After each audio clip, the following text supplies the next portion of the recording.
Hello. What's up, everyone? Sunday Q&A live with Chris and my co-host Sammy and my other co-host. Wait. Stop! Oh, come on. It's my daughter. Funny. All right, my daughter does not want to be on the show tonight.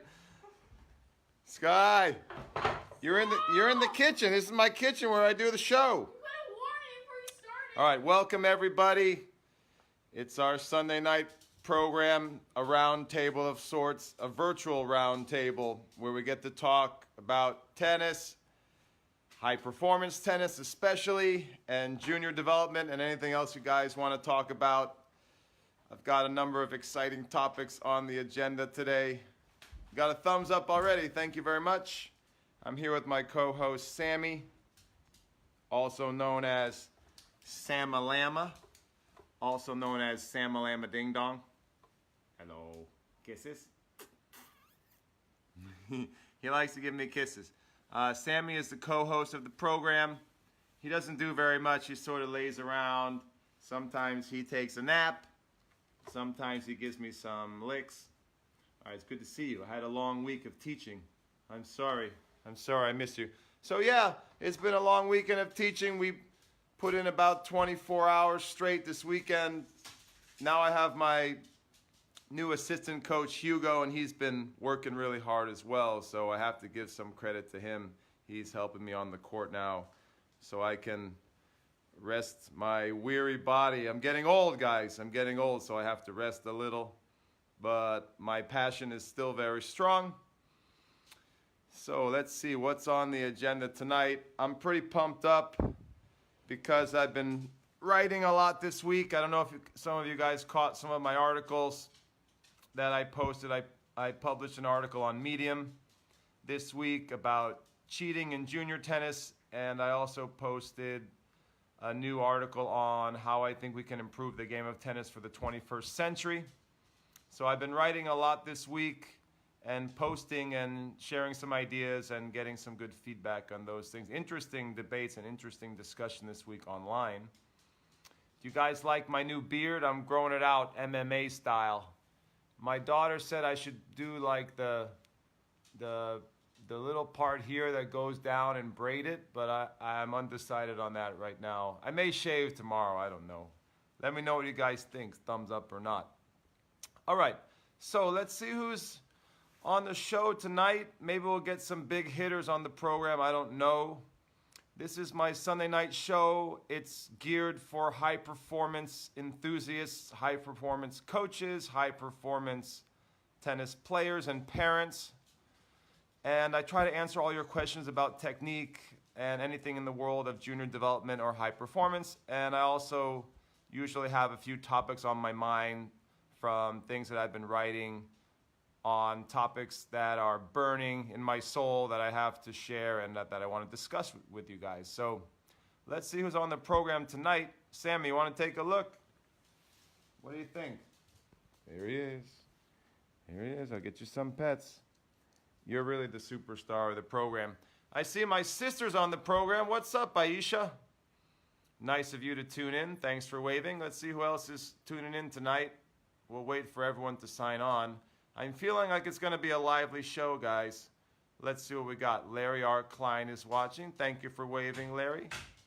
Pauline Cine is watching. Thank you for waving. We've got some new enthusiasts on the program, new members of our community. Ubiratan Luis de Menendez Roca is watching. What a name. What a great name, and I really appreciate you tuning in and waving. Jim Kane is watching. Jim is a regular on the program. What's up, Jim? I know you have some questions for me tonight, Jim. Go ahead and hit me up when you're ready. Guys, if you have a question about tennis or tennis technique, tactics, junior development, especially from a high-performance angle, feel free to post those comments, and I will answer them one by one as best I can. Even though I worked all weekend, I have a lot of energy tonight. I'm feeling pretty good. My sister says, hey, how are you? Tell me, sis, do you like this beard or what? I'm growing this thing out MMA style like Conor McGregor. I'm thinking about the Conor McGregor look here. Although I don't have any tats. I haven't got the tats yet. Let's see who else is on the program tuning in. Anthony Edwards is watching. Thank you for watching, guys. I appreciate your support of this program. Joku Budi is watching, or Budai. Thank you for waving. Appreciate it. Aisha says that my beard's looking pretty darn good. Thank you. Thank you very much. I think it's getting a little long here, maybe a little scraggly, but I like it. I like doing this. It makes me seem really intelligent. If I sort of stroke my beard like this, like a student asks me a question, or if I'm watching my players play and I just sort of stroke my beard, it looks like I'm deep in thought. It's kind of nice. I like it. You know, I don't think people that are clean shaven get to do that quite the same way. It's nice to me. I like it. It makes me, I think it raises my IQ maybe 10 or 15 points, if that's even possible. I know it might send me off the charts, like off the bell curve with this beard. When I'm stroking my beard like that, it sends my IQ off the bell curve. That's what I think. What do you think, Sam Boy? Want to do some ear rubs? Rub my ears, rubby, rubby. He's a sucker for ear rubs. Guys, so if you have any tennis questions, hit me up on the board. Let's see. John Logan Minier. Tennis is watching. That's my buddy John, my online friend. John, I might see you this summer in Vermont in the mountains at the academy. Bring your son. Gonna help him out a lot. I need to see his videos though. You gotta send me his videos so I can check him out. Please send me video.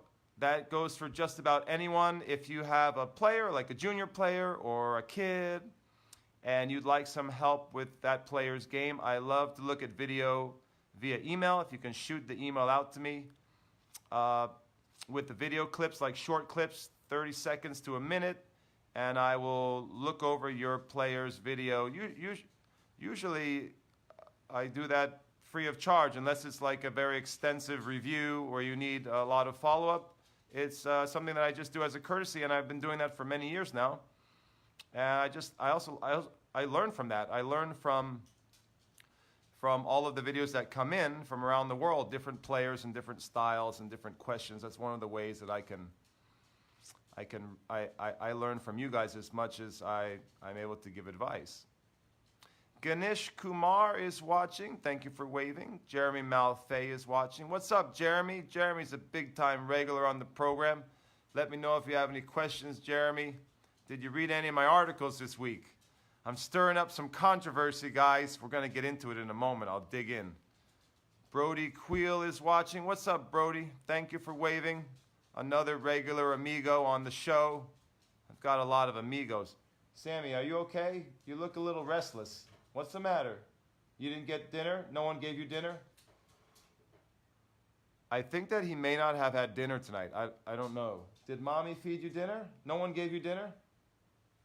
Guys, I need to take care of this. I think Sammy's starving. All right, hit me up with your questions. You guys want to talk about cheating in junior tennis? My God. What a disaster we have in junior tennis right now. So I published in Medium, quite proud of that, and I got the article out to a number of people that maybe normally wouldn't, read that in a Facebook group or something like that. We were talking about cheating in junior tennis, and it's basically ruining the sport, tarnishing the sport. Here we go, Sammy. I don't know any other sport, maybe except for golf, where kids are refereeing themselves and keep calling their own lines. It's a travesty. It's a joke. And I think we should just put an end to it. And it's been sort of a big debate in tennis circles for years, for decades, and I'm just kind of tired of it.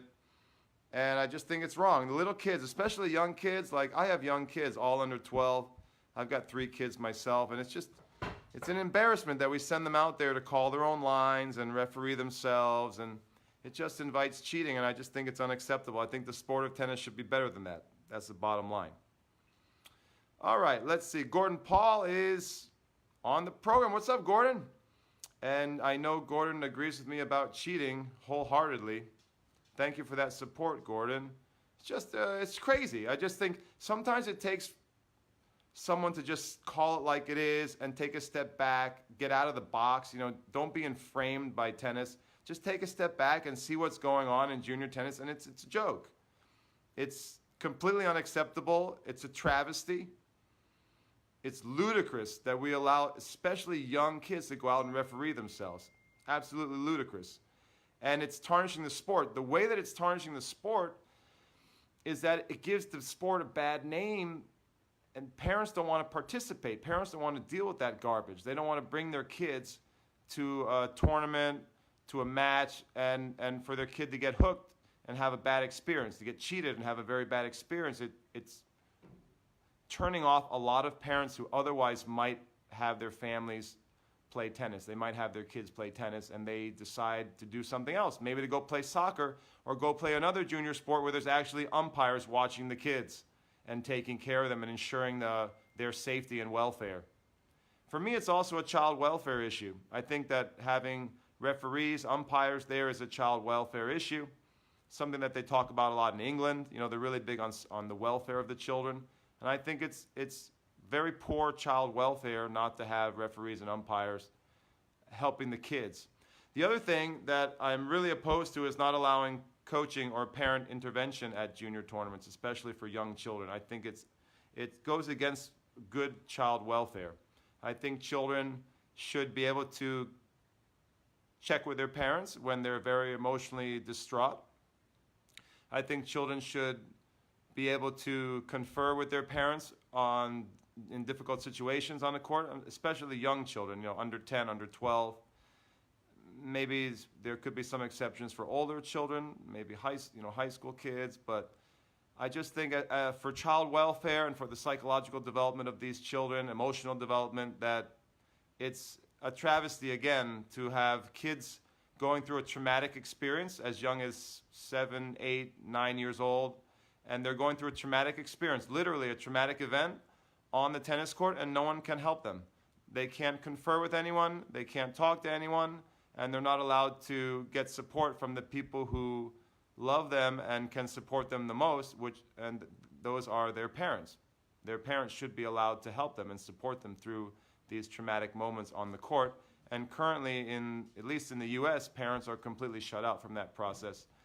Another thing we could do is allow coaching, more coaching for those young age divisions, and that would also provide some of better child welfare. That would be better for the welfare of children.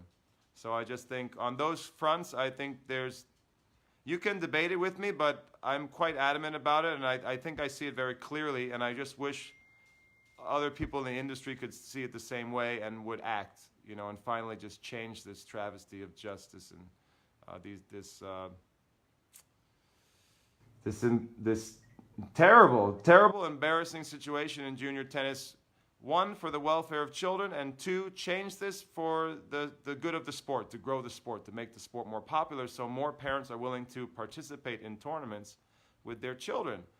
So many parents they bring their child to one event, they're shocked, they're appalled, and they leave. They decide either the kids are just going to do recreational tennis, like maybe play for their high school team, or they are going to not play tennis at all, maybe choose a different sport where things are more fair and the welfare of children is put at a higher priority.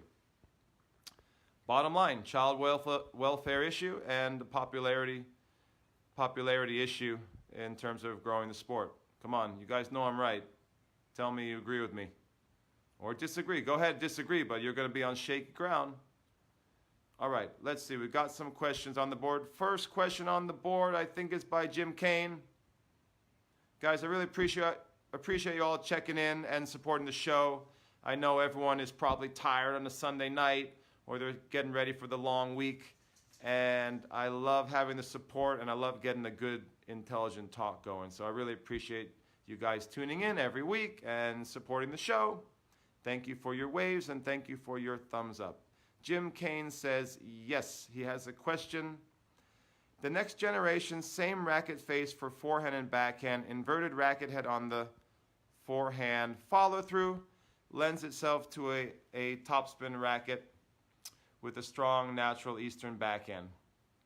Right, so what Jim's referring to is some of the provocative suggestions that I've made that the future of tennis technique is the inverted finish especially when we're talking about the forehand. So what's the inverted finish? Let me just see if I can demonstrate that for you guys. Don't have my tripod here. All right. You guys there? One moment. Okay, so inverted finish is when you follow through kind of like that, and the racket is dangling down towards the butt or the leg. So that's an inverted finish. That's an inverted finish. Can you see that, guys?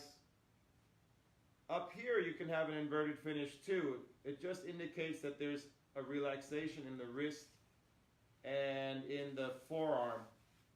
That relaxation for me is critical for building elasticity in the shot, in the forehand shot.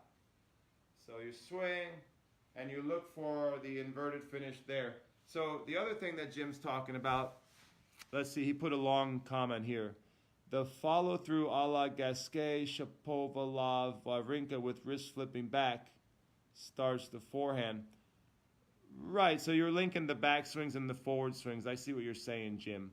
But basically, Jim is saying that these are futuristic ideas and that he likes the food for thought. I think he likes the ideas. They make him, think. And Jim makes a good connection with Oscar Wagner, who was, Oscar Wagner was sort of vilified and he was laughed at and mocked when he started talking about the open stance back in the 70s. So he was way ahead of his time as far as the open stance, and everybody at that time told him he was a nut job. They called him a nut job, and they were very, very hypercritical of him. And now look what's happened in the last 20, 30 years or more. Everybody accepts that you use open stance, And so I think this is just an example where people don't like to break with tradition. People are kind of stuck in the past. And when you mention something provocative like that, like using the same grip and hitting the ball with the same side of the racket, people are just like, wow, it freaks them out. It blows their mind, it shocks them, and it's hard for them to wrap their minds around it. But what I like to do is think outside the box and challenge norms. I like to be an iconoclast. I like to try to flip things on their head. I like to try to see things in a different way. And so I love technique. So this is just one of my favorite areas to talk about. Technique and what's the next innovation in technique. Jim says he calls them futuristic groundies. Yeah, that's what I'm talking about. With the inverted, with flipping the racket over, so this is the other thing that Jim's talking about, where you can use a semi-western grip. It looks like this, semi-western, or you can go full western. I don't know if you guys can see that. Semi-western or full western forehand. And then instead of turning the grip all the way over to get your one-hander or your two-hander, you just have it right there. It's there. And so you just turn it over. So you got the forehand here, boom, and then you just have on the same side here. This is exactly what Jack Sock does. It's what Jack Sock does. Let me take my jacket off here. Show you guys what I mean. So what Sock does is he's pretty far over. And a lot of guys are doing this now because it just makes sense. Why do coaches insist on turning the grip over, like 180 degrees or more, when it's much more efficient to go the other way or leave it the same and just flip the racket over, and use the same side of the strings? It's just common sense. It's faster that way, and it saves time. And for many players, they get stuck slicing, like they get stuck. For example, I have a one-hander, and for the long time, I struggled changing my grip from semi-western to an eastern one-handed backhand, and I always used to chip my return of serve. Like if the serve was coming big, I would have to chip. Or on a fast ground stroke, if I had one forehand over here, and then I got a backhand fast a ball that's fast in my backhand side, I would end up chipping that ball instead of playing topspin. Now with one grip, I got my grips universalized here, if that's even a word. And now I have the grip built in, and I'm much quicker going side to side, and I'm able to play topspin. I never relent and go with a slice. You know, I never revert to a slice when I'm in trouble. And I think that many players suffer from that. They don't quite make the grip change as quickly as they should. Maybe they're not as agile as they need to be with their hands or their hand, and then they get stuck with a continental, or they get stuck slicing or chipping when they really should be ripping. And the grip allows that. And so on tour, you see more and more guys doing that. Jack Sock does that.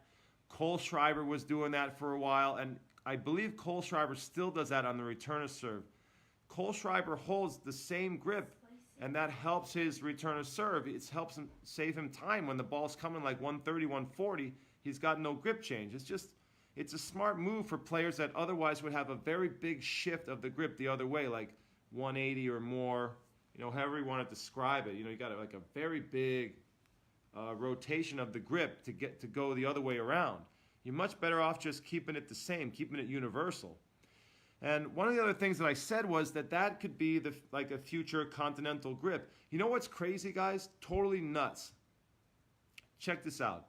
I posted this idea on Facebook, and you know, I start getting flamed by all the closed-minded haters out there who can't think outside the box, you know. And some of the things that people said was that it's lazy. It's lazy to have one grip. And I think that's crazy. It's not lazy, it's efficient, it's smart. I want to know if it was lazy to have a continental back in the day. Are like people who make that criticism, are they saying that it was like McEnroe was lazy to have a continental, that all the old school players were lazy to have one universal grip? No, they had one universal grip because it was an advantage for them. It was a smart thing to do. It was something that was efficient at the time. And so what I'm saying is this is the same thing. It's just like the continental grip of yesteryear. It's just like the continental grip of the past. But it's a semi-western continental. It's a new continental. It's a next-gen continental. I don't know why people got to be so close-minded. They're like so shocked, like, oh my God, you know, because it kind of looks different. It looks weird. You kind of like here, and you're using the same side of the strings, and people look at it and it just freaks them out. The other thing is people have an inherent bias against the Western grip. There's still so many coaches and people out there that just completely freak out with the Western grip, and we should talk about that too, because the Western grip is not so bad. Come on, it's not the end of the world. A lot of players can do very well with the Western grip. Let's just call it like it is.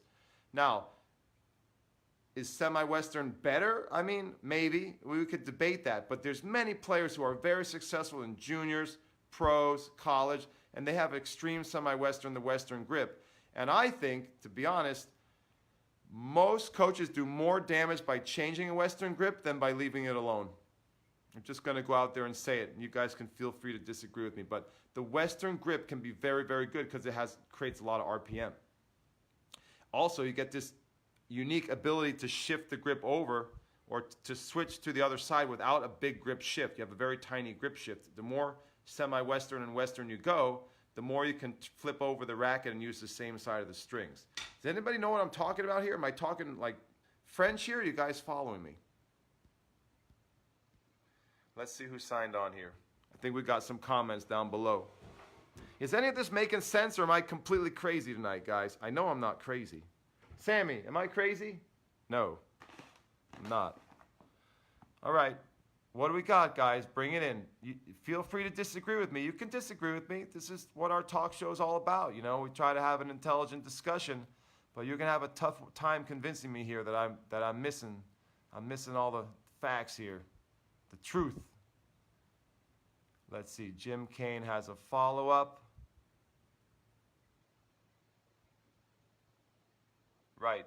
Jim, it's an interesting thought. You know, Jim's talking about how some players might be better off just flipping the racket over rather than trying to flip the grip so much, trying to shift the grip. I think you're better off flipping the racket over and just using the same side.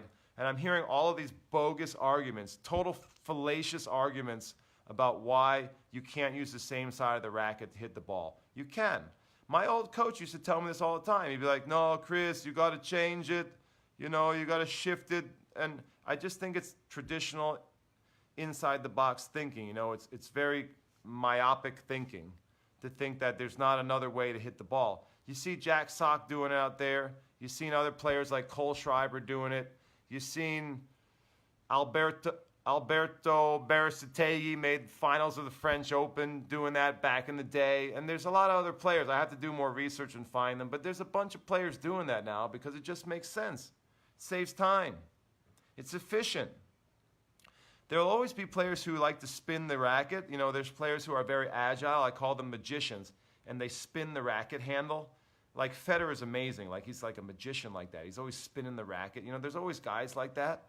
But for a lot of people, they're not that agile at spinning the racket. For those people who don't have the magic hands, they're much better off having that universal new continental. Not the old continental, my continental, the semi-western continental. Whatever you want to call it, the next-gen continental. They'd be much better off learning the next-gen continental than doing the big shifts, you know, the shifts that require a lot of hand agility. I just don't think that's realistic for most normal people. You see Fed do it. I always had trouble doing it. I'm a good player. I was a very good college player. I played pro circuit. But I always had trouble with that shift. You know, I just didn't have those magic hands, you know, like a pianist. I wasn't that great with shifting the grip.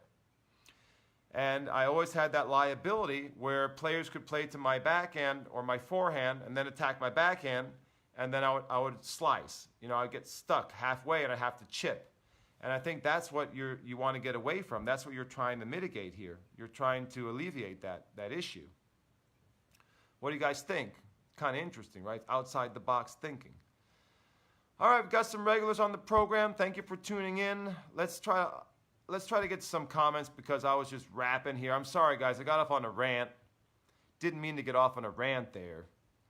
But let's see what comments and follow-ups we have, and I'll try to answer them. I see we've got a bunch of friends on the broadcast. Thank you for tuning in, guys. I appreciate it. Getting some thumbs up. I love that. Thank you for the thumbs up. Thank you for waving. Michael Furman says, how many hours should the 12 and unders be playing each week? Spoke to several parents today, and there was a wide variability. Come on, Michael. The 12 and unders, it's an impossible question to answer directly. The basics are, at least in my neck of the woods here in New York, we try to play 5 to 6 days a week for the serious players after school, which equals the equivalent of 10 to 15 hours a week of training. And then tournaments on the weekend, 2 to 3 tournaments per month. That is the standard for a kid who wants to make a high sectional level here in New York and potentially qualify for nationals. So that is 5 to 6 days a week. I get this question a lot. 5 to 6 days a week. After school, 2 to 3 hours, which is the equivalent of 10 to 15 hours a week, plus 2 to 3 tournaments a weekend will get you, if you're a pretty talented kid, that will get you close to being able to qualify for nationals if you got some ability. If you don't have a lot of ability, I'm sorry, you're going to have to train more than that to try to catch up to the kids who are more talented than you are. And that's not a hopeless cause. I don't mean to be snide. I'm quite serious. If you don't have as much talent, you got to train more.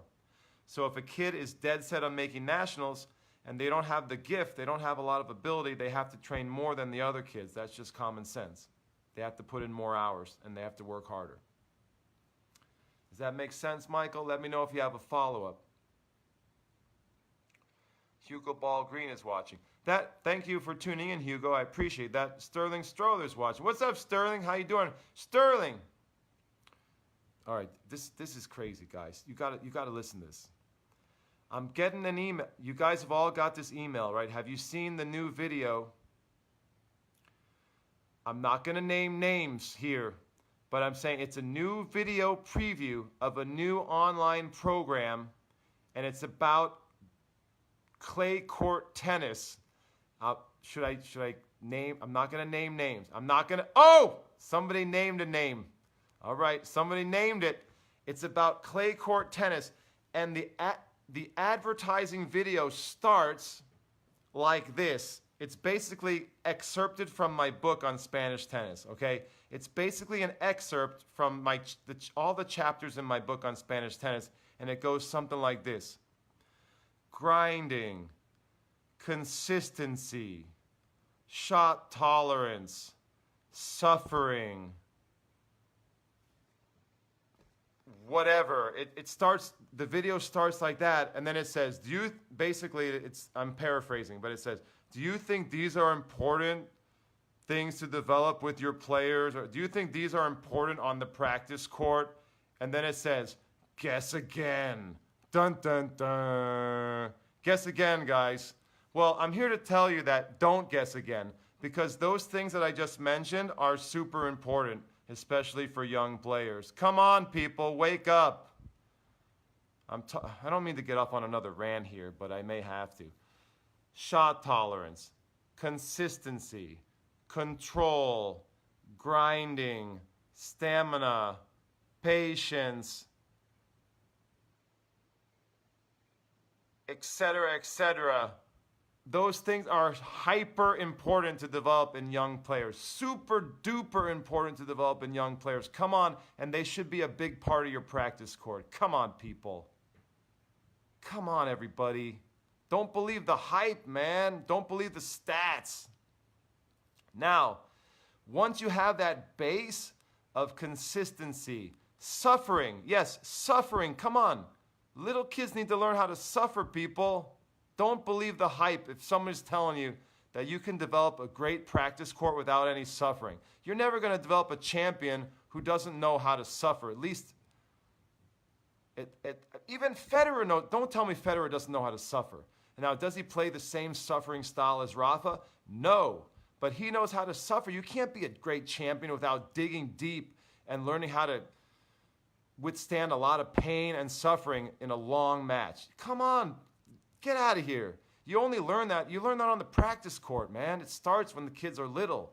You teach them discipline and suffering. Come on, people, wake up. Wake up, everybody. You guys hearing what I'm saying? I'm talking about, you know who I'm talking about, people. It's unbelievable. It's a bunch of shuck and jive. All right, there, I'm saying it. That latest video is a bunch of shuck and jive. Jive and shuck. Shuck and jive. Unbelievable. Incredible. And people follow that stuff like the little lemmings coaches that you are. All you lemmings out there, just follow the latest fancy video and stats. It's unbelievable. Wake up, man. Stop jumping off the cliff with all the other lemmings. All right, what was I? I lost my train of thought. I lost my focus. What I was saying was, once you have that base of suffering, once you have a base of consistency and control and patience, yes, patience, a valuable commodity to develop in a young player, a valuable asset. Once you have that in young kids, you build that on the practice court, then you can integrate first four training. You can integrate first strike training.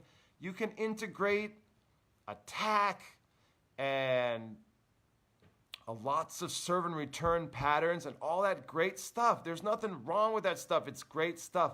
But don't sell me programs that tell me that the other stuff, the foundation, is a waste of time and is completely outdated or antiquated or misguided or just plain stupid.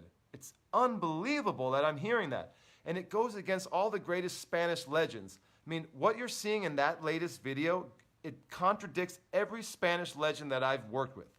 Jose Higueras, Luis Bruguera, Pato Alvarez, Francis Roig, all these guys, the best Spanish coaches. I could go through a long list of even more Spanish coaches, you know, Jofre Porta, and on it goes. Basically, what you're hearing there goes against what all of those legendary coaches from Spain believe. Basically, every coach in Spain believes the opposite. The opposite of what's being advertised in that video. And you can choose to trust some stats, or you can trust 30, 40 years of real in the trenches training and success from Spain. You choose. Go ahead and choose. That's all I'm saying. That's all I'm going to say. All right, you can follow up if you want. I have a lot of comments on the board, so I'm going to try to get with them.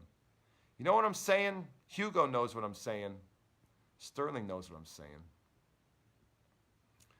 God, I can't take it. I can't take that just bunch of baloney. It's a bunch of baloney. All right, Gordon Paul says, one of my players was in tears because of what you just said. Do you mean tears of laughing or tears of sadness, Gordon? You know, what are you saying, man? Did I make someone cry or am I making someone laugh? I hope it's laughter. You know what I'm saying?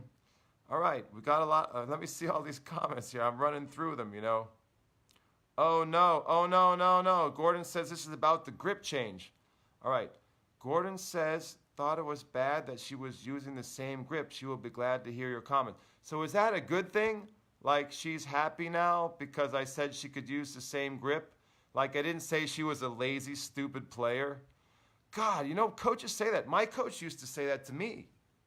Let me tell you, I am so much happier now with the same new continental grip.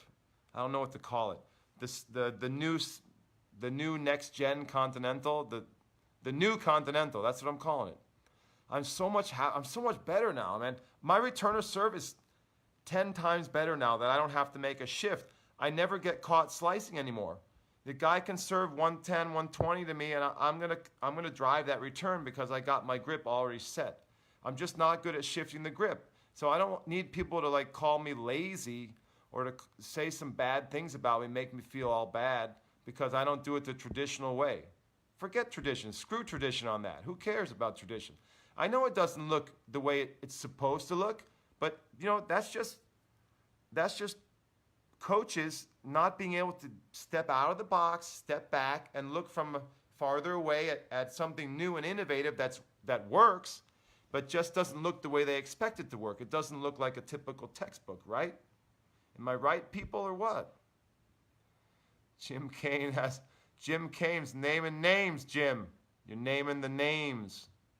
Spencer Weinberg is, what's up, Spencer? Got a lot of my regulars on the show tonight. You guys are back. What? I had to take a couple weeks break, and now everyone's getting back on the program. Brian Bleem says, Vamos. Let's go. Vamos. Come on. Who's with me tonight? Brian Bleem saying, I think he's got a doubles question. We have maybe our first doubles question in the history of the Sunday night Q&A. It's happening right now. Brian Bleem. Thank you, Brian. You are a trendsetter. You are an originator here. The first doubles question ever on the program, and it's coming to you right now from Brian Bleem. Australian formation for doubles. Do you think this would be good to teach high school boys? And the answer is, of course it is, man. Of course it is.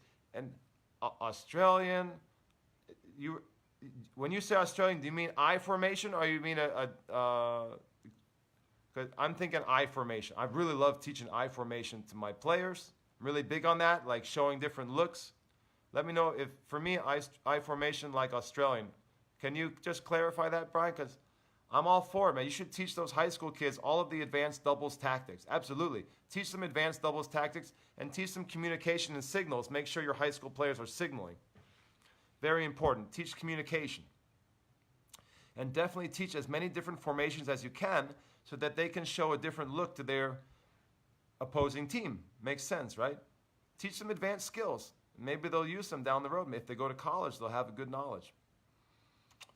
Let's see what else we got. Let me know if you have any follow-up, Brian. We'll get into some doubles. Doubles is not my area of expertise, but I'm a pretty good doubles player, guys. I like to talk doubles. We should really ask Mark Kovacs here, who's on the program. Mark Kovacs, thanks for waving, buddy. Mark was an unbelievable doubles player. People don't realize how good a tennis player Mark was because he never talks about it, but he's got a great tennis background as well as a PhD and all that scientific knowledge. Unbelievable combination, knockout combination, unbelievable. Nobody ever talks about Mark's tennis record. He was an amazing player. All right, Sterling Strother says, mitigation is a good thing if the player can win more with different grip possibilities. It's certainly an interesting topic. Grips seem to be a sacred cow for some pros. Yeah, that's a great way to talk about it. Come on, man. Sacred cows, exactly. Grips, man. You guys got to open, because this has to do with the Western. It dovetails with the Western controversy. You know, where so many coaches freak out about the Western grip. Like, oh my God, players got extreme semi-Western, players got a Western.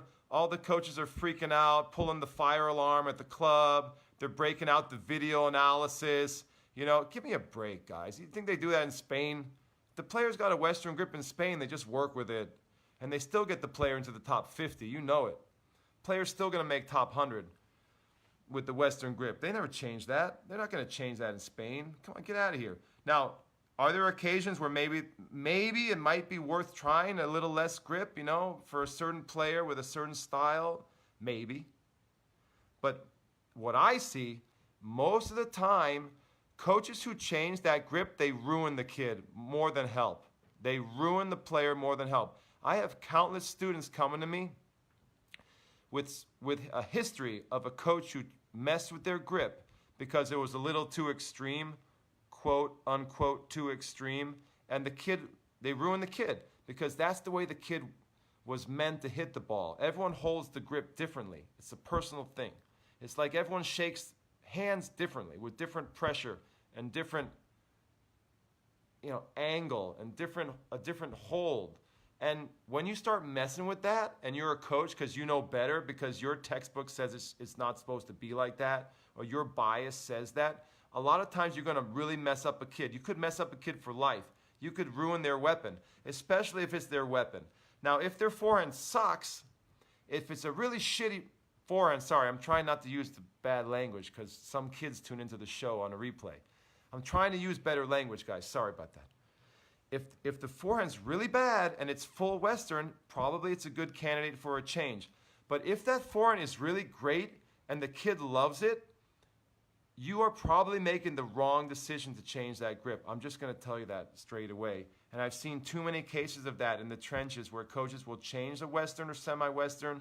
They'll make it look like a composite like Federer, and then they'll think of how great they are and pat themselves on the back, and they'll show all the video analysis to prove it. And it doesn't matter because the kid wasn't meant to hold it that way, and their forehand's going to suck. When it comes to crunch time, the forehand's going to suck, and they're going to lose all the RPM and all the power and all the feel in that thing. It's never going to be like it was, you know, the way it was meant to be. That's my argument, and I'm sticking with it. Sorry, guys, it's a completely non-traditional argument. Let's see. Picking up with Sterling Strother was saying, you know, the grips are a sacred cow. And then he says, most kids today seem to grab the racket semi-Western, not Western. Just have to teach players to handle low balls with Western.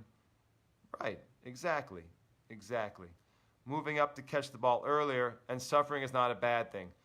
Yeah, Sterling, I know we're on board together with that, but check out the latest new promo video where suffering is a dirty word. You don't have to suffer anymore on the practice court. You don't have to grind. You don't have to work on consistency. That's a silly thing of the past. Just go, little lemmings. Go, you lemmings coaches. Go and follow the lead lemming and jump right off the cliff because it's a bunch of shuck and jive. Complete and utter shuck and jive. And if you want to believe that shuck and jive, I've got some more fake news for you. You can also listen to just fake news, shuck and jive, bunch of baloney, total garbage. Ignorance, complete ignorance goes against everything that they've proven in Spain in the last 30, 40 years. That's what that does. All right. John Denise is watching. Got some regulars tuning in. Guys, thanks for supporting the show. I appreciate your support. I know it's late on a Sunday night, so you guys could be doing something else except listen to me rant, but I got a lot on my mind this week. Been writing, been publishing, been coaching a lot. I had a player in from Missouri. You guys aren't going to believe this. Should I get into this, guys? I had a player visiting from Missouri, okay? I'm not going to name names of where she's training. She's about 100 in the U.S. She's a pretty good player. Young girl. Okay, I'm just going to say young kid. I'm not going to say what academy. She's training at a very well-known academy back home. And she's got an amazing backhand, okay? Like the future Sharapova backhand. Two-handed backhand, right? She's a wonderful kid. She comes to me a few times a year and she trains with me in the summer. So I'm like her consultant, right? So she's here for 3 days, and it's the same story from the academy back in the Midwest. She has an unbelievable backhand. Like, she sees it with her eyes incredibly well. Two-handed backhand. She loves her backhand. And guess what her coaching team back home is telling her? Take a guess. She's got to run around the backhand and play forehand all the time, because that's how all the pros do it, quote unquote. So every time that she tries to hit a backhand to attack, like from the middle or something, her coaches make her do push-ups. Literally, they're punishing her for trying to hit her best shot when she plays. And this is every day in practice. They're reinforcing the same concept. Run around the backhand and hit the forehand like all the Spanish players do, like all the men on the tour do. Regardless of the fact that her favorite shot, if you ask her, is her backhand. It's a great shot, and she sees it unbelievably well. It's not like her forehand's bad. It's just that the backhand is amazing, and if the coaches would just wake up and get some common sense, sprinkle a little common sense on the Cheerios or on the cornflakes in the morning, they could make this kid so much better. She could be a so much better player if they just told her to rip the backhand, and they would support patterns off her backhand, to help her play with her best shot. So, unbelievable story, guys. And I think this kind of stuff, this kind of bonehead stuff is happening all over the place.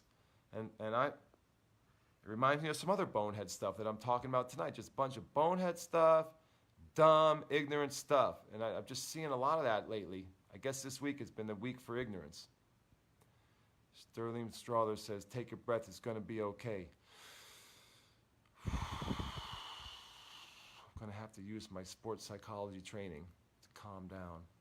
It's late, man. It's late at night. I'm get fired up late at night, Hugo Ball Green says, I got to relax. It's been a long day. All right, I'm going to relax, guys. I'm going to take a chillaxing. Look at Sammy. You know what? Let's take a Sammy break. One moment, guys. I got to take a Sammy break. Then we'll check in on the comments. Sammy, how are you? How are you, buddy? How you doing? You chilling? You chillaxing? Yeah, you want to say hi to everybody? All right, guys. Maybe I should go to bed. Maybe I'm too stressed out. I'm not stressed. I'm in a good mood. I'm in great spirits. You know what I did this morning, guys? I ran a 5K with my son. Yeah, we ran a 5K in Manhattan in Riverside Park. It was awesome. And my son finished first place for his age division. It was the ages 10 through 14. And he's 10 years old, right? And he finished first place in our 5K. It was an awesome run. He was smooth. His technique was great. I was so proud of him. And it was terrible conditions. It was just terrible. It was rainy. It was 34 degrees. Brutal. And he ran like a champ. And I ran right with him. I got to stay with him. He's fast. I got to stay with him. So I'm super pumped about that. So basically everything else today is gravy. I'm actually not in a bad mood. I'm not in a bad mood, except I got that stupid promo video in my inbox. And it got me all crazy, It's excerpted from my book. It's taken from my book, almost verbatim, Unbelievable. Secrets of Spanish Tennis, available on Amazon. Go get it. It's a great book. Efficiency is the trend that becomes tradition. That's what Michael Furman said. Michael, that is so deep, is so profound. I have nothing to add to that. Efficiency is the trend that becomes tradition. Wisdom. This is what I'm talking about. Sunday night talk show with the smartest minds in the game right there. Michael Furman blowing it up with the wisdom.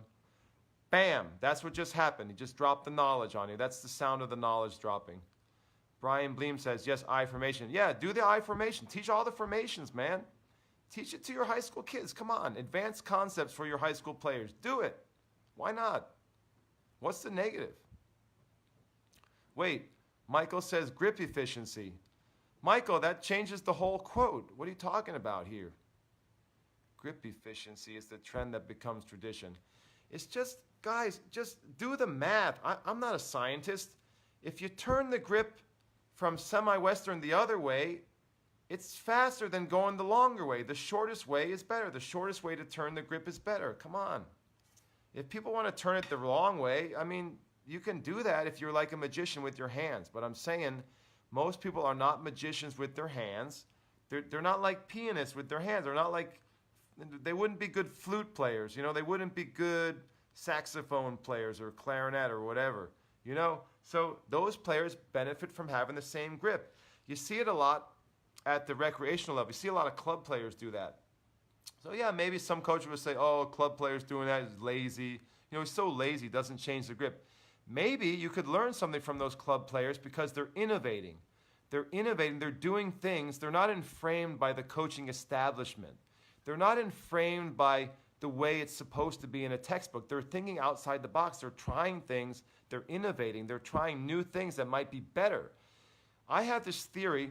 You guys are going to think this might be crazy, but I have this theory that club players who've never taken a lesson, though, that's where to look for technical innovations that you might even see on the Pro Tour someday. You might even see them at a very high level because they're doing stuff that's completely crazy and wackadoo. You know, it's completely nuts what they're doing. They're trying all sorts of crazy stuff. But, you know, once in a while they hit on to something. It's just like random chance. It's a matter of probability that they will hit upon something good. So a lot of times, you guys may think I'm nuts, but when I'm coaching or at a club, when I see some freaky stuff from the club players, a lot of times I take note of that and I'm like, oh, that's interesting. You know, that might be something that I might suggest to one of my players, or if I see that corroborated on the Pro Tour by somebody, it really makes me think. It makes me think that might be an innovative trend. I might see the same, you know, correlation on tour. You might see a pro player who's trying that too. A pro player who's not afraid to think outside the box, who's not afraid to get inframed. Like the way Bjorn Borg did it. You know, all the coaches in the 60s and 70s told Bjorn that he was going to ruin his game with flicking his wrist and using semi-western grip and getting more topspin. All of the coaches of that time told him he was completely nuts, and he refused to listen. He was a genius, and he refused to listen. He was an innovator. He was a creative thinker, and he challenged the status quo, and he wouldn't listen to all the Lemmings coaches, you know, the whole line of Lemmings jumping off the cliff. He wouldn't listen to those guys. And I just think you see the same thing here. A lot of times you can see technique that's bizarre, that's outlandish, that's very, very outside the box, and it's because the rec players never took a lesson. They never took a lesson from a coach who knew better. And so a lot of times you can see some cool stuff. You can get some cool ideas from rec players on technique. There's a little words of wisdom. You probably never heard that before from a high-performance coach. Yeah, Chris Lewit looking at rec players for technical innovation. But it's true, guys, because they never took a lesson. They've never been framed by the establishment. You know, they're not establishment players. Jim Kane says, trying to get through these comments, guys. Sorry. Saw CO's ad where he mentions the tenets of the Spanish traditional system as mentioned in your book. Are you jumping the gun, assuming?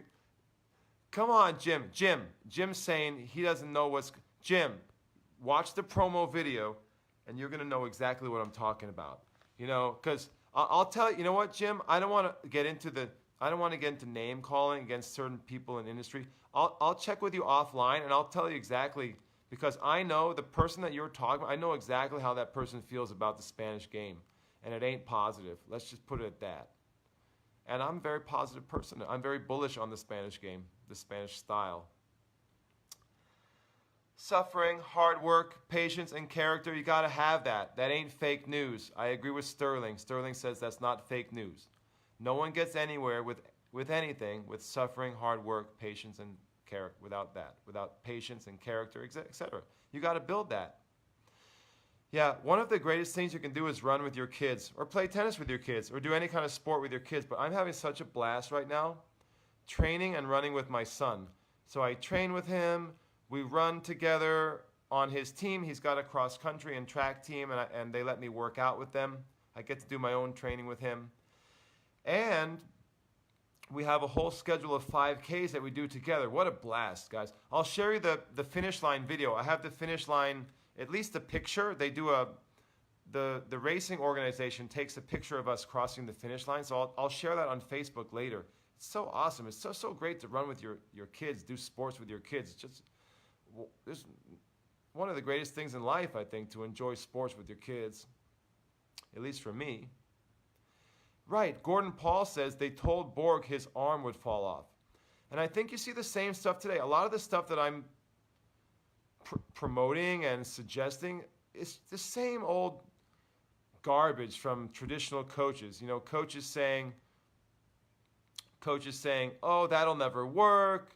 You're going to get injured. That's the big one you always hear from the die-hard coaches who will never change. You know, they're stuck in the past. They'll say, oh, you're going to get injured for sure.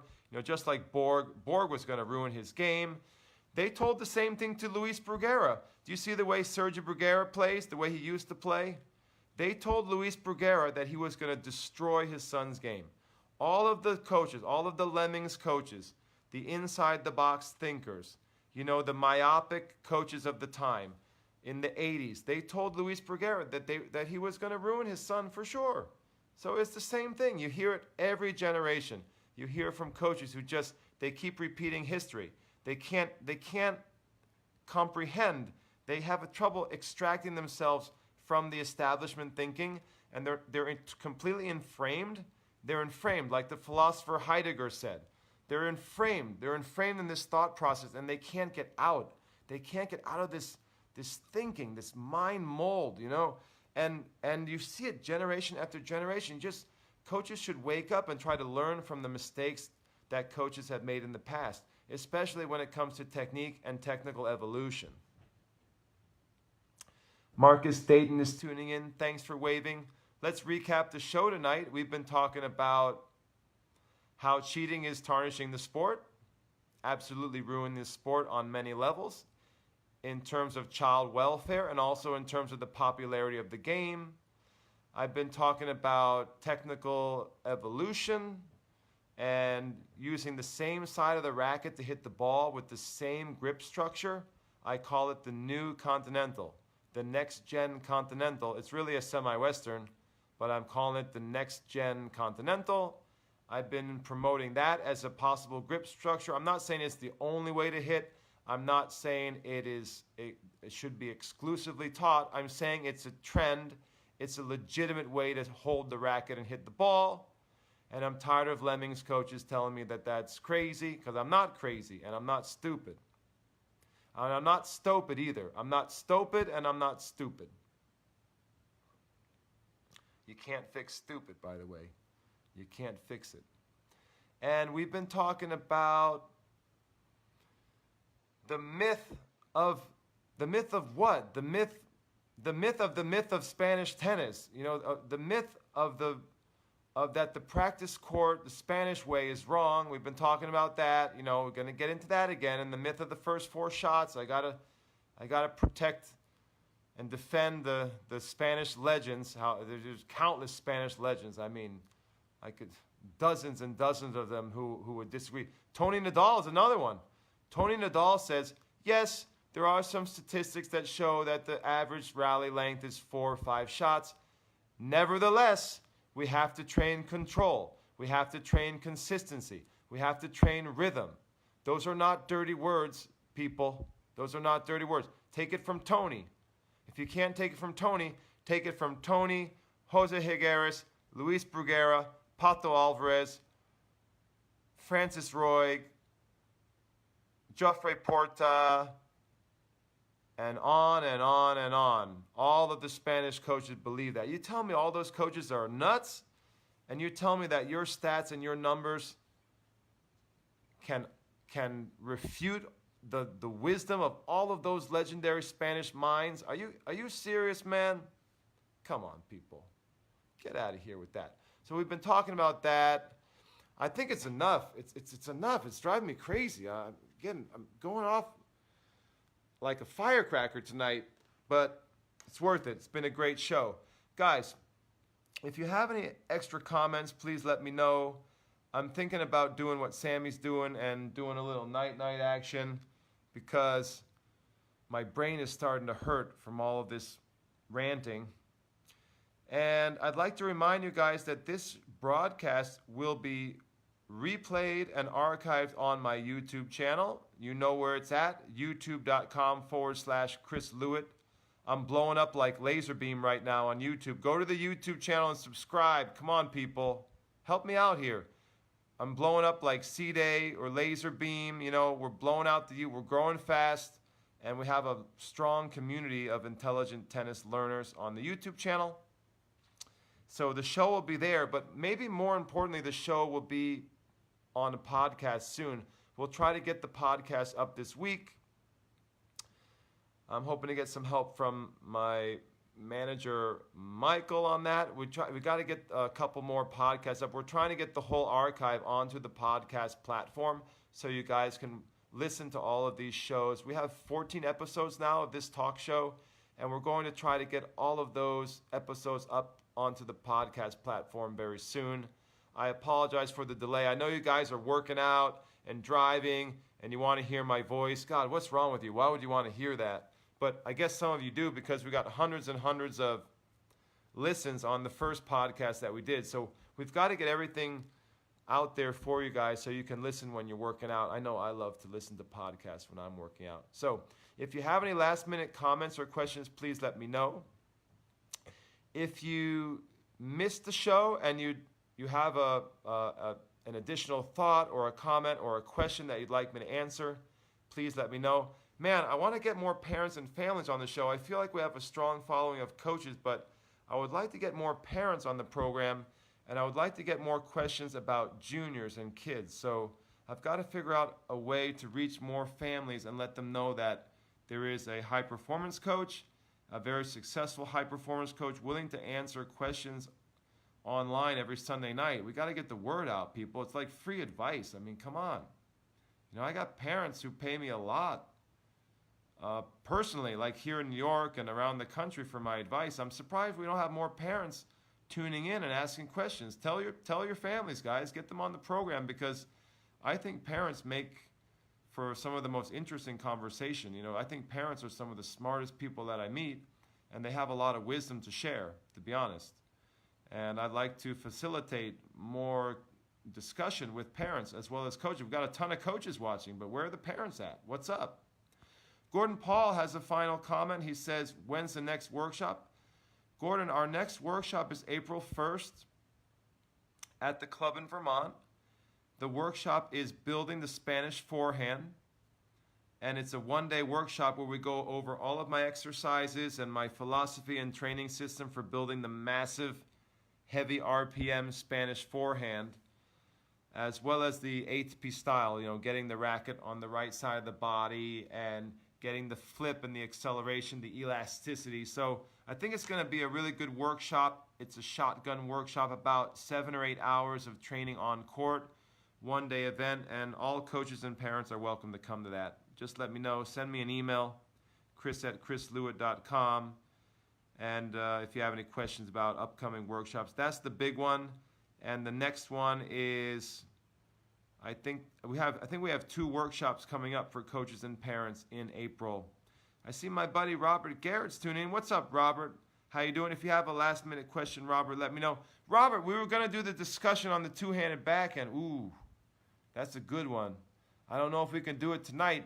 Robert and I were having a really good talk on some of the technique with the two-handed backhand and the grip structure and stuff like that, but I don't know, Robert. We may have to save that for the next show. That would be an awesome topic on the next show, Robert. What we were talking about was how you have different grip structures on the two-handed backhand, and you know, how does that affect the development of a junior player? How does that affect contact point and game style and things like that? I have some, we were having a very interesting talk about that earlier this week, but why don't we save that for the next show? That'd be an awesome discussion, and then we can let everyone chime in on that. Guys, I'm going to wrap it up. It was, yeah, okay, Robert's asking. I'll try, let me see if I can answer that quickly, because my head is starting to pound here. I got a little upset. I lost my temper, and now I'm starting to calm down again and get a little more tranquilo, a little bit more tranquil and peaceful. Semi-Western versus Eastern two-handed backhand. Oh yeah, that was a debate. Yeah. So we had one of the basic questions was, should you set up an Eastern backhand? So with the left hand for a right-hander, on the big question is, should you teach a semi-Western two-hander or an Eastern two-handed backhand grip? And you know what? I'm going to set up this topic maybe for next week, and then we can really dig into it, because I also want to bring in a lot of other resources and materials. Like, there's some excellent articles on Tennis Player by John Yandel, by another friend of mine. What's the dude's name? Doug Eng. Doug Eng, is PhD, has done some excellent research on two-handed backhand grip structures. And John Yandel has done some wonderful video analysis of two-handed backhand grip structures.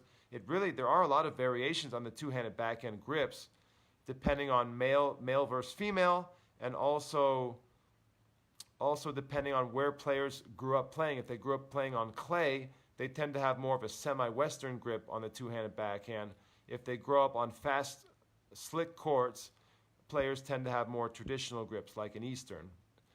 You definitely don't want a continental grip with that left hand, that non-dominant hand, like the way Roddick used to tee it up that way. Roddick had such a weak backhand because he had stiff arms, and he had almost a continental with that left hand. So the debate is whether you should do Eastern or semi-Western, and then how does that affect some other parts of junior development? So it's a really interesting debate. Let me save that for the next show, and we'll dive into it, so you have to stay tuned for that one. I want to thank everyone for joining the program. I want to thank all of the regular listeners, all the regular viewers. Catch me on the podcast. Catch me on Facebook every Sunday night, 9:45 p.m. Please check out all of the replays on our YouTube channel.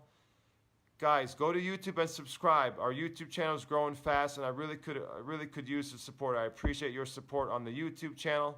Check out what we're doing with our online academy, clta.teachable.com. It's my new online academy. I'm coaching players, and I'm coaching coaches, and I'm coaching parents from around the world right now on our online platform. Very exciting. That's our new venture.